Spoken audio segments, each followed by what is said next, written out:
Merci. Alors, bonjour à ceux que je n'ai pas pu voir. Bonjour à ceux qui nous font la joie d'être avec nous, peut-être pour la première fois. Et du coup, on est content d'être avec le Seigneur ce matin dans sa parole, surtout. Et cette parole, je vous invite à la prendre dans Esdras, chapitre 3. Nous sommes en train d'examiner depuis le début de l'année cette période de Esdras et Néhémie. Alors, Esdras, vous ouvrez votre Bible au milieu, vous tombez sur les psaumes, donc très facile à trouver. Et ensuite, Esdras, quelques livres auparavant. Si sur votre téléphone, vous avez l'application Bible, vous faites une petite recherche vite fait, et là, vous trouvez Esdras. Esdras, chapitre 3, nous allons examiner la deuxième partie de ce chapitre, surtout dans une perspective d'une préparation pour l'œuvre, pour le projet, le ou les projets que le Seigneur peut nous donner.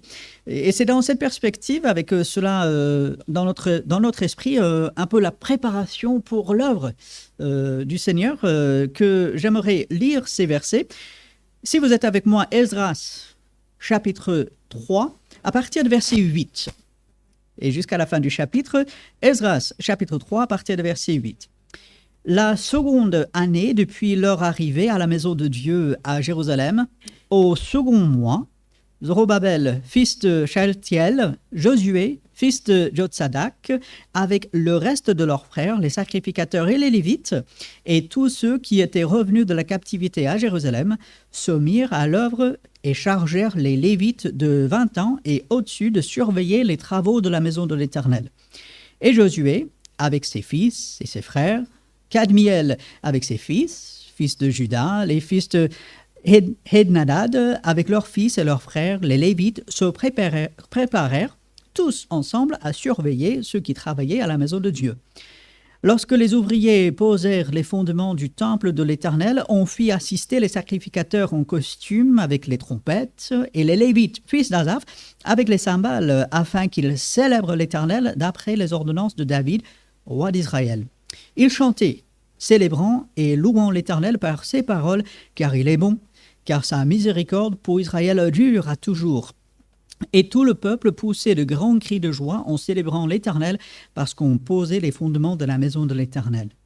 Mais plusieurs des sacrificateurs et des Lévites et des chefs de famille âgés qui avaient vu la première maison pleuraient à grand bruit pendant qu'on posait sous leurs yeux les fondements de cette maison. Beaucoup d'autres faisaient éclater leur joie par des cris, en sorte qu'on ne pouvait distinguer le bruit des cris de joie du bruit des pleurs parmi le peuple, car le peuple poussait de grands cris dont le son s'entendait au loin. Que Dieu bénisse la lecture de sa parole, la méditation que nous ferons ce matin. Comme vous avez pu remarquer depuis le début du culte, on parle des œuvres. On parle de ce que Dieu a préparé, même pour nous. Et c'est quelque chose d'extraordinaire que Dieu, il a un but pour nous. Son premier but, c'est qu'on soit sauvés, qu'on fasse partie de son peuple, qu'on entre dans son royaume, qu'on devienne enfant de Dieu. C'est le premier but de Dieu. Il veut nous sauver. Et il a tout fait pour que nous soyons sauvés. Il faut l'accepter. Et une fois qu'on accepte ce salut en Jésus-Christ, on entre dans la famille de Dieu.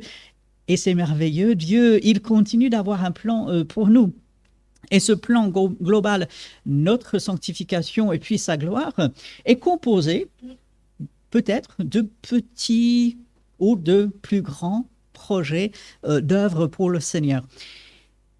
Et c'est ainsi que, ici dans Esdras chapitre 8, Dieu dirige son peuple dans la grande œuvre qu'il avait préparée pour lui. Israël était revenu de la captivité, s'était installé à Jérusalem, et comme on voit au verset 8, la seconde année depuis leur arrivée à la maison de Dieu à Jérusalem. On est maintenant dans cette deuxième année, après le retour. Il s'est passé du temps, là, il s'est passé au moins 3 mois, et comme on va le voir, à peu près 5 mois, depuis les fêtes et toutes les choses que nous avons vues depuis 2 semaines. Ça ne s'est pas passé le premier jour, ça ne s'est pas passé le premier mois. On voit une préparation. Lorsque nous allons nous engager pour le Seigneur, eh bien, oui, Dieu veut qu'on agisse et il faut saisir l'occasion, mais il faut que ce soit au bon moment. Avec le Seigneur, il ne faut pas de précipitation. Ici, on est dans le second mois et on peut se dire, mais qu'est-ce qu'ils faisaient pendant tout ce temps? Pourquoi est-ce que de retour de la captivité, ils ne se sont pas mis à l'œuvre tout de suite? Parce qu'il fallait prendre le temps pour préparer. Et Dieu nous donne de travailler pour lui et on est tout feu, tout flamme, on est zélé, on dit oui Seigneur, j'ai répondu à ton appel, oui Seigneur, je veux travailler pour toi, c'est mon désir et voilà, il y a plein de projets et là tu me montres quelque chose et voilà, je m'y engage. Et c'est bien, il faut être fervent pour le Seigneur, fervent d'esprit, servez le Seigneur, vous allez dans Éphésiens, Philippiens, Colossiens, Paul, il parle de cela aux églises. Mais en même temps, ce passage ainsi que d'autres nous montrent, parfois il est bon de marquer une pause, de réfléchir, de prendre le temps de s'assurer que c'est le bon moment. Parce que dans notre esprit, on peut voir plein de possibilités. Avec l'intelligence que Dieu nous a donnée, avec la réflexion, et on dit, ah oui, là il y a ceci, cela, et peut-être je cible une chose en particulier, mais peut-être ce n'est pas tout à fait le moment de Dieu. Ici, le peuple revenait de captivité et il leur a fallu, sûrement pour certains, construire des maisons. Il a fallu s'installer, il a fallu qu'ils soient bien en place pour démarrer convenablement le projet qu'ils avaient. Quelle réflexion est-ce que nous donnons au projet que nous accomplissons pour le Seigneur? Quelle réflexion, quel temps est-ce que je passe à réfléchir sur l'œuvre que Dieu me donne d'accomplir? Aujourd'hui, dans beaucoup de domaines, on a l'impression que la société n'aime pas trop la réflexion. On veut l'action, oui, on fait ceci, cela. Hier, j'ai pu assister aux vœux de la mairie, ici à Vernon. Le maire ainsi que le Premier ministre qui était là, on parlait d'un ensemble de choses.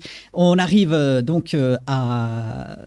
ce moment d'élection municipale et on dit, voilà, on va faire ceci, cela, on a ce projet et tout. Beaucoup de paroles. Est-ce qu'il y a autant de réflexion derrière? On se demande parfois, n'est-ce pas? On se demande même s'il y a de la réflexion du tout, n'est-ce pas? Avec un minimum de réflexion, ça pourrait se passer autrement. Bon, tout ça de côté. Pour le Seigneur, on dit, ouais, il faut agir et vite. Mais où est la réflexion? Ici, le peuple, eh bien, ce n'est pas de la paresse, mais c'est le temps de bien se poser, savoir où on va et comment ça va s'accomplir. C'est un bel exemple pour nous. Et puis, quelque chose que nous voyons dans ce passage, c'est que le peuple avait un but bien précis.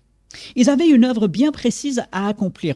Et c'est là aussi où ça peut parfois nous faire défaut. Nous savons que le grand projet de Dieu, c'est de se glorifier. Et il veut que nous le glorifions. Et c'est très beau, c'est très bien, glorifier le Seigneur. Mais je vous pousse la réflexion un peu plus loin. C'est très vaste, glorifier Dieu. Paul, il va dire, quoi que vous fassiez, manger, boire, tout, faites tout pour la gloire de Dieu. Ok, très bien. Si j'ai seulement, alors comprenez bien ce que je vais dire, si j'ai seulement dans mon esprit glorifier Dieu, ça reste très vague. Ça doit être au-dessus, comprenez bien.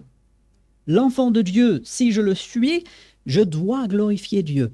Mais si je ne pousse pas ma réflexion plus loin, si je ne suis pas plus précis que cela, eh bien, j'aimerais vous soumettre qu'on va être dans le flou. Peut-être on n'accomplira pas grand-chose, peut-être on passera à côté vraiment de ce que Dieu veut. La gloire de Dieu, il faut toujours la rechercher. Je veux que ce soit très clair. Recherchons, chaque enfant de Dieu, la gloire de Dieu. Mais qu'est-ce que ça veut dire concrètement? Ici, quel était le projet, l'œuvre précise que Dieu avait donnée à son peuple? C'était la reconstruction du temple. Ce n'était pas simplement rétablissez tout. Revenez comme avant. Ce n'était pas un peu vague. Non, c'était quelque chose de très précis. Ici, le peuple avait un but, reconstruire le temple. Les murailles, ça va venir plus tard. Ça va être un peu dans ce cadre de reconstruction, de retour, réimplantation dans le pays. Mais le peuple avait un but. Et tout devait servir cela. Un but très précis, très concret, reconstruire le temple. Et bien sûr, ça, c'est à la gloire de Dieu. Comme on va le voir, ils vont célébrer Dieu, ils vont louer. Mais tout parce qu'ils visent la reconstruction du temple. Et si j'examine ma vie aujourd'hui, est-ce que j'ai aujourd'hui une œuvre, un projet précis sur lequel je travaille avec le Seigneur aujourd'hui? Si je devais venir vous poser la question, ou quelqu'un d'autre vienne vous poser la question, quelle est votre œuvre, quel est votre projet pour Dieu aujourd'hui? Le glorifier. Très bien. Et et à quoi est-ce que ça ressemble? Je prie. Ok, formidable, oui. Priez de grâce. Même priez davantage. Mais pour quel sujet? Dieu bénit tout le monde. Oui, gloire à Dieu, amen. Mais est-ce qu'on peut être plus précis? Quel est mon projet? Lire la parole. Ok, oui, bien. Et comment? Vous savez, ça, téléphone. Très, très utile. Ne laissez personne vous dire le contraire. Et sur ce téléphone, il y a des applications, plusieurs applications de la Bible. Il y en a une spécifiquement que moi j'utilise, que plusieurs ici utilisent, avec, entre autres, des plans de lecture, avec des méditations. Servez-vous-en.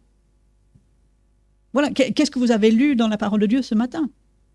Ce n'est pas un jugement, mais c'est, si on ne sait pas où on va, je veux lire la parole. Ok, très bien, c'est formidable. Il y a beaucoup qui ont ce désir et qui ne le font pas.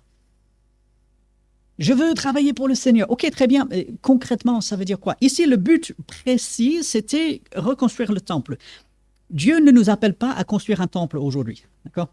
Soyons très clairs. Et peut-être Dieu ne vous appellera pas spécifiquement à faire quelque chose qui, aux yeux des hommes, semble énorme. Peut-être ce sera juste une chose très précise aujourd'hui. Peut-être c'est une chose précise qui va prendre toute la semaine, ou peut-être c'est une chose précise pour l'année. Vous savez, parfois, les personnes, ils prennent un verset pour l'année. C'est bien. Et ils essaient d'intégrer ce verset à travers toute l'année. C'est formidable. Peut-être ils ont quelque chose qu'ils veulent accomplir à travers toute l'année. Mais c'est quelque chose de très précis. Pour l'enfant de Dieu, quelle est l'œuvre précise, le projet précis que Dieu vous donne? Il nous donne quelque chose en tant qu'enfant de Dieu, chacun, le glorifier. Oui, amen. Faisons-le. Soyons fidèles dans cela.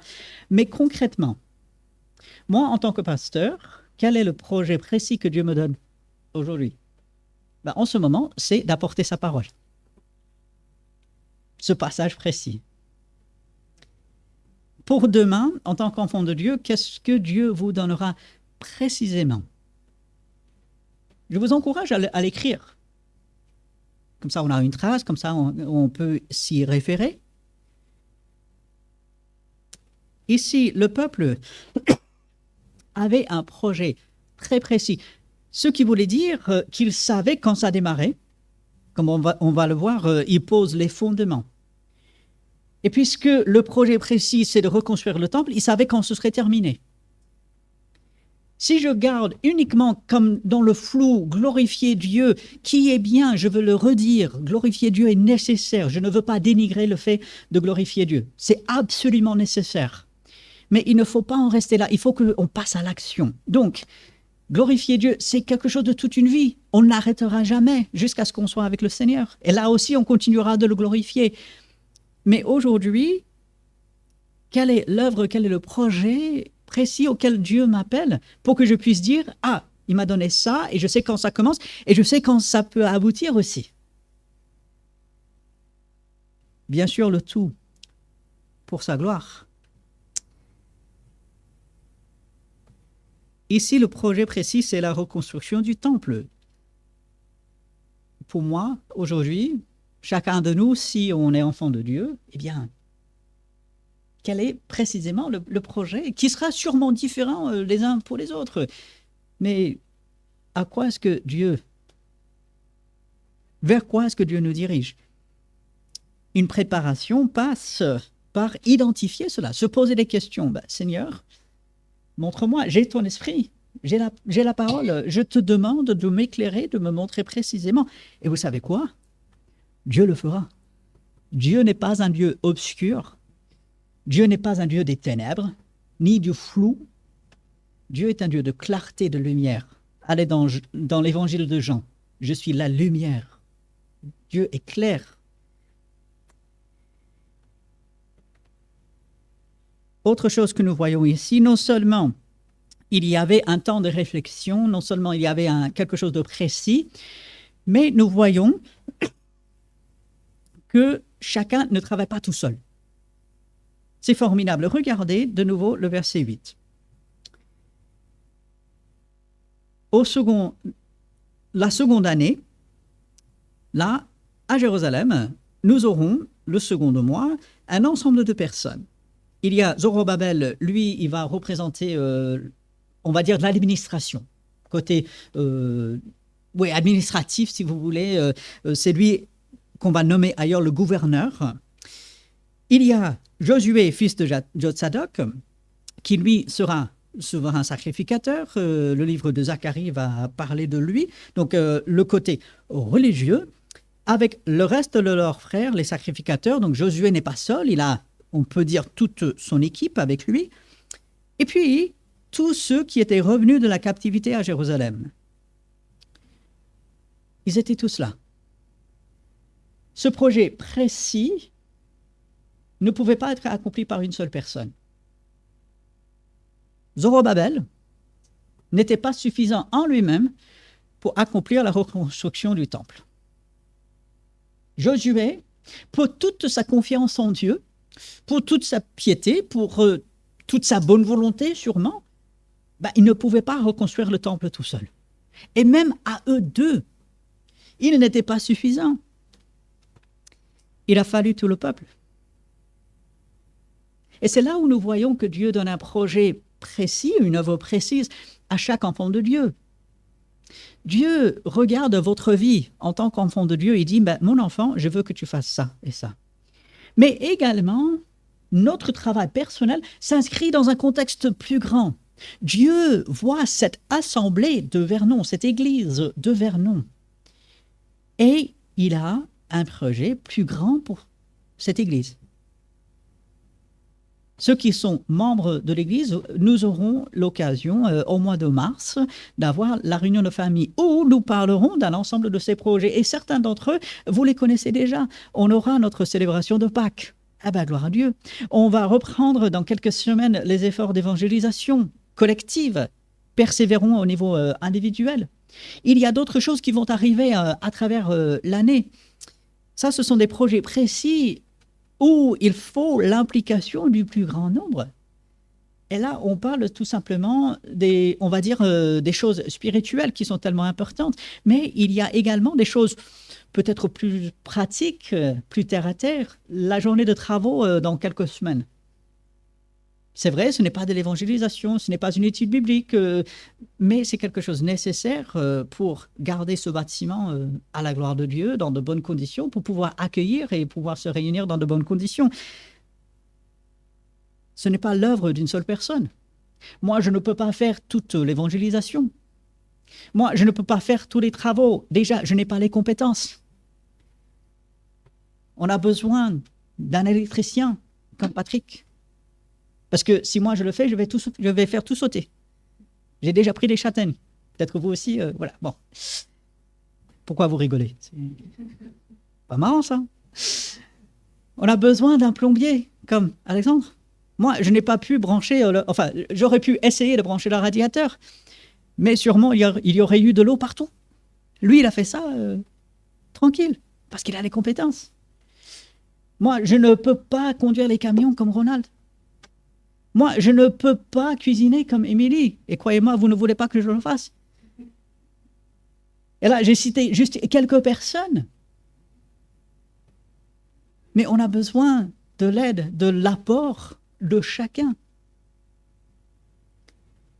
Ici, on voit qu'une préparation dans l'œuvre de Dieu, on a identifié un but précis, un objectif, une œuvre. On dit, voilà ce que nous voulons faire.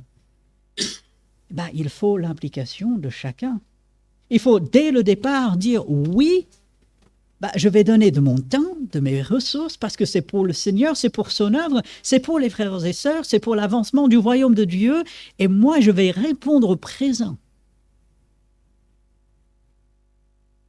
Lorsque nous allons un peu plus loin, au verset 10,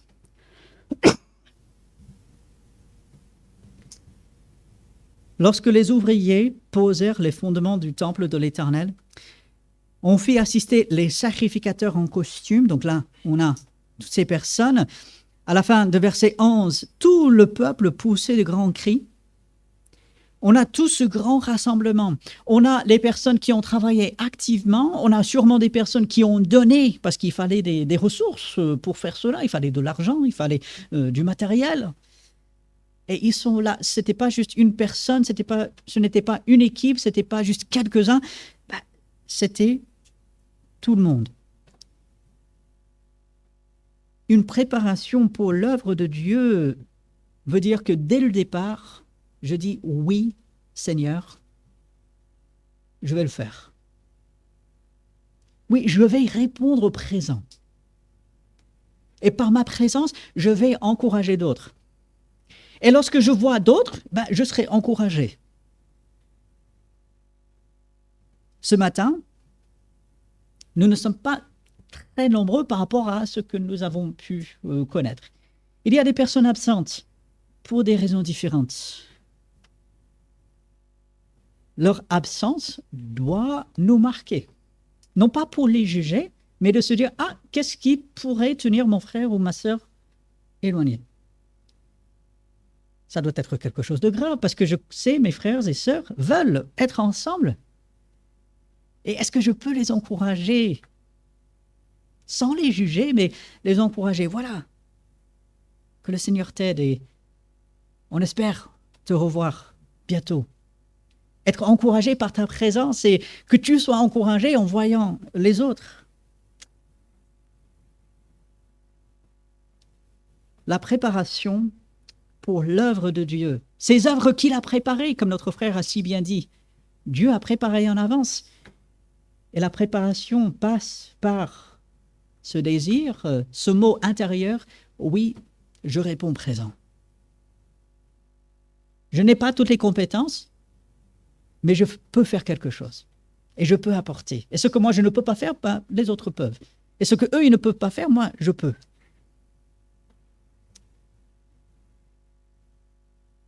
On le voit bien que chacun dans ce groupe qui est présenté n'a pas les mêmes fonctions.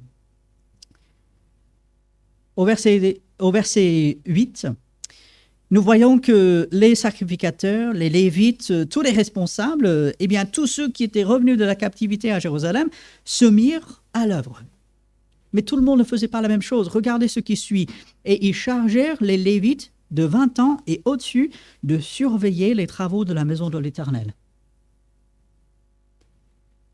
Il y avait ceux qui surveillaient pour que ce soit fait comme il faut, pour que ce soit fait selon les règles, pour que ce soit fait dans de bonnes conditions, que chacun ait le matériel dont il a besoin, qu'on sache où on va. Il y avait ceux qui travaillaient, qui mettaient en œuvre. Et ce qui est intéressant, vous l'avez peut-être remarqué, mais il est bien de le souligner, les Lévites de 20 ans et au-dessus. Il y avait des jeunes de 20 ans qui surveillaient. Aujourd'hui, on dit, 20 ans, c'est presque encore un enfant. Bien sûr, les époques ont changé, les temps ont changé, ça je comprends bien, mais on voit dans la Bible qu'on donnait des responsabilités. On dit la jeunesse, c'est la folie de la jeunesse, les jeunes vont se tromper et tout. Oui, peut-être, mais est-ce que c'est pour autant qu'on doit les empêcher d'exercer les capacités que Dieu leur donne? Il y avait certains qui surveillaient, d'autres qui étaient à l'œuvre, chacun à sa place, accomplissant l'œuvre à laquelle Dieu les a appelés. Tout le monde ne faisait pas la même chose. Chacun, devant le Seigneur, faisait ce à quoi Dieu l'a appelé. Et ainsi, le travail avançait. Et au verset 9, on a une répétition de cela, où tous ceux qui étaient là, avec les responsables, se préparèrent tous ensemble à surveiller ceux qui travaillaient à la maison de Dieu. C'est l'œuvre de Dieu, ça ne peut pas être fait n'importe comment. On ne peut pas dire « Ah, moi je pense que, je veux que… » Non, Seigneur, comment est-ce que toi tu veux que ce soit fait? Et puis à partir du verset 10, on y revient lorsque les ouvriers posèrent les fondations du temple de l'Éternel. Alors c'est que les fondements, que les fondations. On ne voit rien sortir de terre, c'est vraiment le début. On fit assister les sacrificateurs en costume, avec les trompettes, les Lévites, fils d'Asaph, avec les cymbales, afin qu'ils célèbrent l'Éternel d'après les ordonnances de David, roi d'Israël. Des choses qui ont été mises en place pratiquement 600 ans auparavant. Il s'est passé presque 600 ans entre David et l'époque d'Esdras. C'est quand même extraordinaire. Et plus de 600 ans plus tard, ils veulent toujours se conformer à ce que Dieu avait révélé à David. Et verset 11, ils chantaient, célébrant et louant l'Éternel par ces paroles qui en fait sont tirées des psaumes, notamment le psaume 106, « Car il est bon, car sa miséricorde pour Israël dure à toujours. » Et tout le peuple poussait de grands cris de joie en célébrant l'Éternel parce qu'on posait les fondements de la maison de l'Éternel.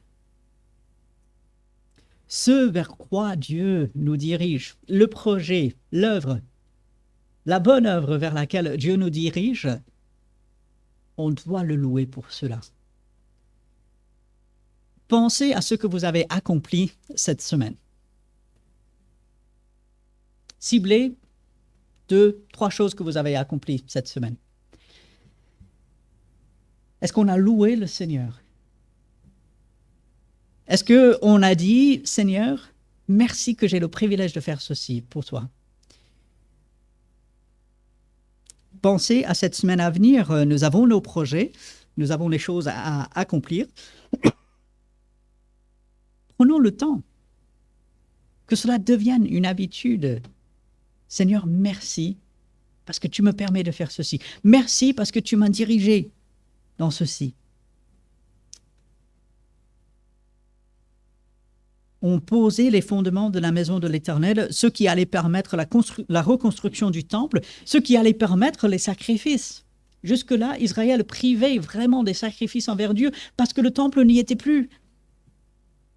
Ils ont fait comme ils ont pu, mais il leur manquait quelque chose. Et maintenant, Dieu leur donne la possibilité de reconstruire le temple et de pouvoir le louer comme ça avait été marqué dans la loi. Quelle joie! On comprend leur réjouissance. Mais au verset 12, nous voyons un élément qu'il ne faut pas négliger. Mais plusieurs des sacrificateurs et des Lévites et des chefs de famille âgés qui avaient vu la première maison pleuraient à grand bruit pendant qu'on posait sous leurs yeux les fondements de cette maison. Pourquoi? Parce qu'ils avaient vu la première maison, ils avaient vu le premier temple, qui était quelque chose d'extraordinaire.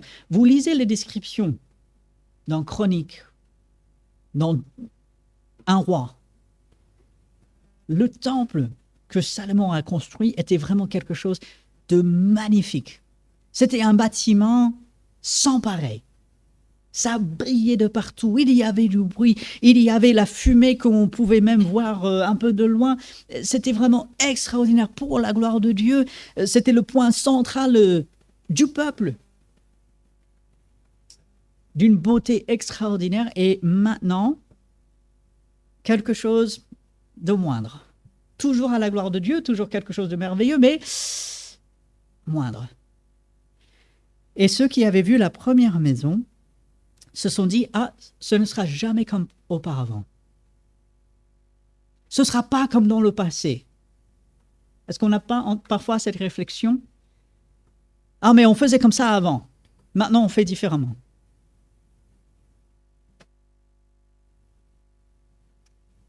La Bible, ici, ne condamne pas ces pleurs de ces personnes qui avaient vu la première maison. La Bible le constate tout simplement. Parce que nous pouvons avoir des émotions mélangées. Il y avait des personnes qui étaient tellement contents, réjouissants, tellement fervents pour la construction de ce nouveau temple. Et ça, c'est légitime, formidable. Il y avait d'autres personnes qui se sont dit, c'est bien, mais ça n'arrivera jamais à la hauteur du premier temple.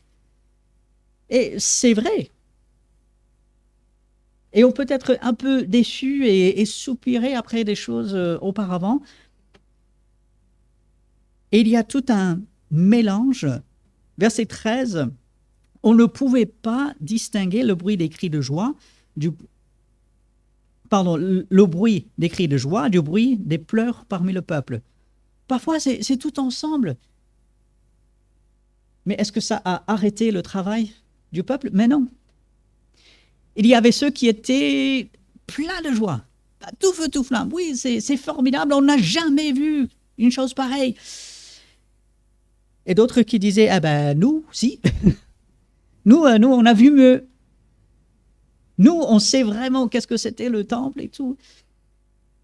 Mais malgré la ferveur des uns et une sorte de tristesse des autres, eh ben, tous ensemble, ils s'étaient rassemblés pour faire avancer cette œuvre de Dieu.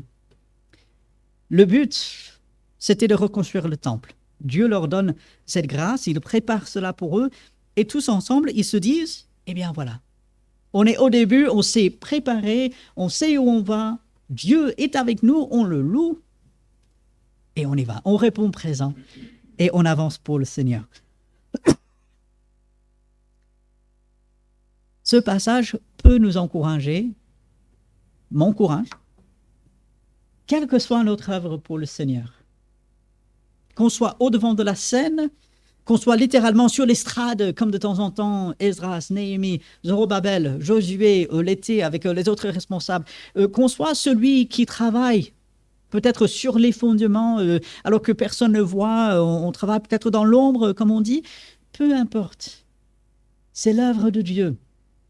Et je m'y engage et je réponds présent et je me prépare déjà personnellement, je me prépare avec mes frères et sœurs. Et alors que je fais cela, Dieu est à l'œuvre. Et nous allons voir à travers le reste de ce livre, le temple se construit. Ces fondements qui sont posés seront la base solide sur laquelle le temple va être construit, ce même temple que Jésus va voir presque 500 ans plus tard. Il va contempler ce temple, il va entrer dans ce temple lui-même. Dieu va faire une œuvre extraordinaire à travers son peuple ici. Malgré des difficultés, dans 2 semaines, on va commencer à parler de ces difficultés, l'opposition, des obstacles qui sont là. Mais au départ, cette préparation, une réflexion, Seigneur, que veux-tu que je fasse? Avoir un but, un objectif, une œuvre précise, je vais vers ça. Et le faire avec des frères et sœurs lorsque c'est quelque chose de collectif, louer le Seigneur en tout temps, reconnaître le mélange d'émotions qui peut être là, mais ne rien laisser arrêter dans cet avancement, dans l'accomplissement surtout de cette œuvre pour le Seigneur. Où est-ce que nous en sommes? Peut-être on a déjà bien entamé une œuvre. Peut-être on peut faire le bilan. Peut-être on est sur le point de commencer quelque chose au niveau personnel. De faire le bilan et de bien se préparer. Peut-être on a terminé une œuvre pour le Seigneur et on est sur le point de commencer une autre. Ou peut-être on cherche. Ah, Seigneur, que veux-tu que je fasse? Prendre le temps de réfléchir, de s'assurer qu'on focalise sur l'œuvre que Dieu nous donne. sans se dissiper. Je vous encourage à revenir vers des passages comme celui-ci, de réfléchir, de méditer sur ces passages pour dire, Seigneur, que veux-tu me montrer encore? Comment est-ce que je peux mieux me préparer pour l'œuvre que tu me donnes? Dirige-moi en toutes choses, et nous savons que ce sera pour sa gloire. La gloire de Dieu en tout, absolument. Mais concrètement, précisément, comment ça se fait chaque jour? Le Seigneur montrera. Ainsi, nous avons besoin de son aide.